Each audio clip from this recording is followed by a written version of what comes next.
Garden of Hope, written by Daphne Bloom. Narrated by Alex McTavish and David McNeil.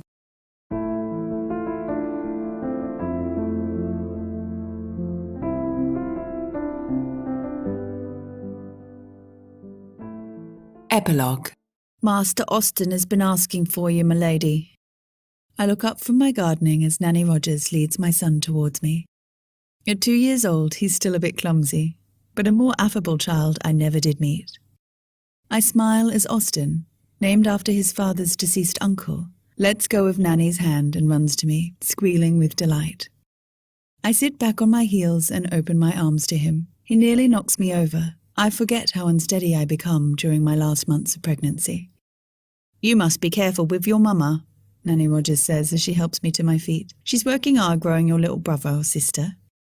"Thank you, Nanny," I say as I stretch my back. I never thought I would enjoy childbearing, but it is so very like tending a garden. I have found it rather soothing at times.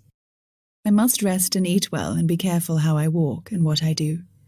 It is like tending to the most delicate of flowers. "Come sit and rest a moment, my lady," Nanny Rogers says as she leads me to a wrought iron bench beneath an old-growth tree at the edge of the property. I lean back against the tree and look at the beautiful home I live in with my husband and son. It's not a large house, but bigger than I ever thought I would need for myself. My sisters and Henry's family were horrified when we bought it, but it was just right for us. A 2-story brown brick house with a terracotta roof.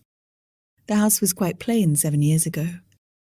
But now bright green ivy creeps up the sides, covering one wall entirely, and all around it is a rainbow of flowers, yellow, red, purple and white, and of course plenty of green. For 5 years the house was a bit empty, 4 extra bedrooms holding nothing but furniture for guests, which we hosted infrequently. We had nearly given up hope that a child would come when I fell pregnant with Austen, and now the poor dear is spoiled terribly by his relatives. Henry's father, who was always rather cool toward me, has become the most kindly father-in-law I could ask for. When I fell pregnant again, I thought I must be dreaming. I hope it's a girl. Austen has shown little interest in plants. He hates to get his hands dirty. If I have a girl this time, I do pray she's a little more like me. "Papa!" Austen runs across the yard when he sees Henry. Henry no longer requires the constant use of a cane, but he still has a limp and must be careful how he moves. He pats our son on the head but cannot lift him up. I notice that Elise's husband is with Henry when he picks Austen up. Elise is not far behind, holding the hands of both of her daughters.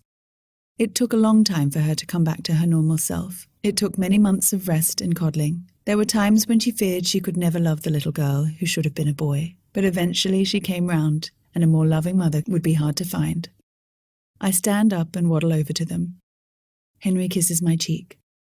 "Are you sure you should be out in the sun?" I was just about to go inside and rest